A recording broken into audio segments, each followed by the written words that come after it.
Patil sir बोलतात का? हो बोलतोय. सर नमस्कार, जय महाराष्ट्र. आशिष सपकाळे बोलतोय मी, मनसे महानगराध्यक्ष जळगाव. हो बोला. सर एक छोटासा विषय तुमच्याकडे होता. आमचा गंमानेरचा कार्यकर्ता बिन तुमचा विद्यार्थी पण आहे, त्याने एक्झाम दिली SY ची. SY काय फॅकल्टी कुठली? BA ची. हा शुभम अरुण साळुंके. हा त्याला काहीतरी एक नोटीस आली होती मागे. काही जण प्रश्न उत्तरपत्रिकेमध्ये त्याने त्या उत्तरांच्या शेवटच्या पेजवर जय श्रीराम असं काहीतरी लिहिलेलं होतं. आता जय श्रीराम लिहिलेलं होतं, त्यानिमित्त त्याला फेल करण्यात आलंय बुवा असं त्यांना नोटीस आलेली. त्याचं जर असं कारण काय जरा समजू शकेल का सर? नाही, निश्चित कळू शकेल ना. ते कॉपी कमिटी समोर गेला असेल आणि त्यांनी जो काय निर्णय असेल तो त्याला कळवलेला असेल ना. नाही कळवलेलं, त्याला बोलवलेला असेल ना, त्या समिती समोर बोलवलं 12 असेल. तारखेला पाटील सर. 12 तारखेला त्याला बोलवलं, तो गेलेला पण तिथं त्यांची भेट बी झाली. तर तुम्हाला कळवलं नाही, भेट झाली म्हणतोय. भेट झाली, तो आता माझ्या ऑफिसला आला, माझ्या कार्यालयामध्ये भेट झाली म्हणतोय. पण त्याने तो निर्णय दिला की तुम्हाला फेल करण्यात येईल बुवा. पण मग आता हे नुसतं जर जय श्रीराम लिहिलं, उत्तरपत्रिकेत सर्व व्यवस्थित लिहिलंय त्याने, आणि फक्त जय श्रीराम लिहिल्यामुळे जर ते फेल होत असेल, त्याला सर्व विषयामध्ये फेल होत असेल, तर मला असं वाटतं की चुकीचं आहे कुठेतरी आहे.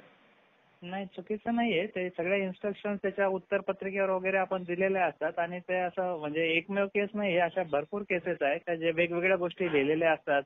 त्यामुळे ते मग ते डिसिजन घेतलेलं असेल त्या समितीने. हो मी डिसिजन घेतलंय, पण मला असं वाटतं की त्या अगेन्स्ट जायला पाहिजे. कारण की हे जे डिसिजन आहे ना, नुसतं फक्त जय श्रीराम लिहिलं म्हणून तुम्ही जर त्याच्यामध्ये जर त्या सर्वच विषयामध्ये फेल करताय, म्हणजे त्याच्यामुळे 2-3 पेपरामध्ये त्याने लिहिलं असं त्याचं म्हणणं आहे.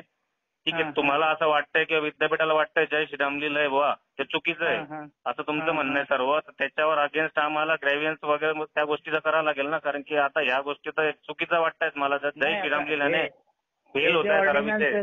ऐकून घ्या, हे ऑर्डिनन्सेस असतात, हे चान्सलर ऑफिसवरून, राज्यपालांच्या ऑफिसवरून मंजूर केलेले आहे आणि त्या ऑर्डिनन्सच्या अनुषंगाने हे जे काही निर्णय असतात ते घेतले जातात. बरोबर, हरकत नाही. त्याने जर चीट केली असती किंवा चिटिंग केली असती, काही दुसरा गैरप्रकार वेगळा केला असता, म्हणजे जय श्रीराम लिहिल्याने गैरप्रकार म्हटला जातो असं विद्यापीठाचं म्हणणं आहे. तर हे याच्यावर महाराष्ट्र नवनिर्माण सेना नक्कीच मोठं आंदोलन करेन. विषय तिथं उमविलमध्ये येऊन या 2 दिवसामध्ये विषय चुकीचा आहे आम्हाला असं वाटतं. या म्हणजे त्या धर्माच्या विषयाच्या हिशोबाने तुम्ही त्याच्यावर गैरप्रकार करतायत. धर्माचा विषय नाहीये, हे एक प्रकारचं काय झालेलं असतं माहितीये का, म्हणजे जे कोणाचा तरी आस्थेचा विषय असतो. तुम्ही त्याचा म्हणजे त्याचा विषय तुम्ही चुकीचा घेतला. तुम्ही क्ल्यू म्हणून त्या गोष्टीचा विचार घेतला की बुवा असं काहीतरी असं वाटतं प्रकरण. काय असेल त्याला वाटत असेल तर त्यांनी एक पत्र द्या, ते आम्ही परत लागलं तर त्या समिती समोर ठेवू. मग त्याला जर पूर्ण वर्ष वाया, एका विद्यार्थ्याचा पूर्ण वर्ष वाया जात असेल तर एकदम चुकीचा विषय आहे तो, एकदम चुकीचा विषय. कारण की तुम्ही त्याचा 1-2 वर्ष मी त्याला पहिले जाणून घेतलं. ऐका ना सर, पाटील सर तुमचा वेळ परत घेईल. त्यांच्याकडनं पहिले जाणून घेतलं, तू दुसरं चुकीचं केलंय का पहिले तू मला सांग. गैरप्रकार म्हणतायत ते, म्हणजे तू काही गैरप्रकार केलाय, चीट केली, कोणा पाहताना कॉपी सापडली. तू म्हणे सर मी असं काहीच केलेलं नाहीये, फक्त 3-4 पेपरा ठिकाणी खाली शेवटच्या पेजवर मी जय श्रीराम लिहिले. म्हणतं का लिहिलं तू म्हणे सर मला चांगलं वाटलं, मी आहे भक्त आहे रामाचा, मी हिंदू, त्यामुळे लिहिलं. म्हणतं ते तर ठीक आहे, चांगलं केलं, त्याबद्दल वाचले, पण त्याच्यासाठी वर्षभर फेल करणं हे चुकीचं आहे ना सर. नाही, पण ह्या गोष्टी पण असं चालत नाही ना, म्हणजे जिथं तुम्ही याच्यात हे पण चुकीचंच आहे. कुठल्याच उत्तरपत्रिकेमध्ये उत्तर न लिहिता जर फक्त जय श्रीराम लिहिलं तर मग तुम्ही त्याला लिहावं लागतं. ते नाही चालत ना, हे पण नाही चालत. विद्यापीठाच्या नियमाप्रमाणे ते पण नाही चालत. बरोबर, विद्यापीठाच्या नियमामध्ये असं धर्माचं नाव टाका कुठं किंवा जय श्रीराम लिहा आणि तुम्हाला फेल करण्यात येईल असं काही म्हटलंय का त्याच्यामध्ये सर? मला आहे ना, सगळे आमचे नियम आहेत ना सर. मी आता सर्व ते माहितीच्या अधिकाऱ्याखाली मागवतो बरं का. आणि या विषयावर थोडा गांभीर्याने विचार करावा असं मी तर म्हणजे तुमचे कुलगुरू असतील ना सर, पाटील सर तुमचे कुलगुरू साहेब असतील ना, त्यांना सांगा किंवा उपसचिव ज्या कुलगुरू असतील त्यांना माझा थोडासा एक छोटासा निरोप द्या गरीब माणसाचा. मनसेचा मी एक छोटा कार्यकर्ता आहे, राज तांबाचा समर्थक आहे राजसाहेबांचा, आणि असं हे मला असं वाटतं की चुकीचं आहे. नाही, कसं आहे, नियमातच आहे ते. मी म्हणजे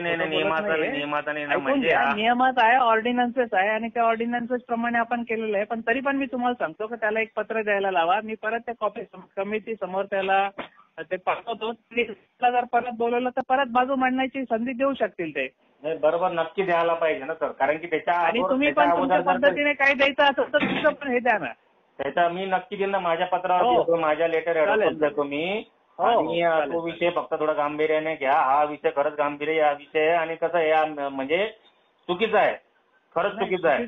माझा हा मेसेज नियमात आहे. मी म्हणजे फार जबाबदारीने बोलतोय, चुकीचं नाहीये ते. नाही, जे काही तुम्ही नियमात आहे जबाबदारीने त्याप्रमाणे बोलत आहे. केलेलं आहे. तुम्ही तुमच्या जागेवर तुम्ही म्हणताय बरोबर आहे. म्हणजे हे हा, असं हा. म्हणणं आहे तुमचं सुद्धा की जय श्रीराम लिहिणं हे चुकीचं आहे. हे नाही सर्व समजतं याच्याने. उत्तरपत्रिकेच्या बाबतीत बोलतोय मी. हा, उत्तरपत्रिकेवर काही लिहिलेलं चालत नाही. बद्दल बोलतो ना सर, त्याचं वर्ष वाया जायला नाही काहीच पाहिजे. चालत नाही. उत्तरपत्रिकेवर काहीच चालत नाही. दुसऱ्या गोष्टी उत्तरपत्रिकेवर काहीच चालत नाही. मी आता विषय तुम्ही म्हणतायत बरोबर आहे, लिहायला नाही पाहिजे. जर त्याने उत्तर नसते लिहिले फक्त जय श्रीराम लिहिलं असतं तर ते चुकीचं होतं. पण उत्तर लिहून तो हे पण नाही चालत. याला पण ऑर्डिनन्स आहे. हो, ठीक आहे. हरकत नाही सर, मी येऊन भेटतो. फक्त माझा एवढा मेसेज द्या आपल्या सरांना किंवा असा त्यांचा फोन होता. मी परवा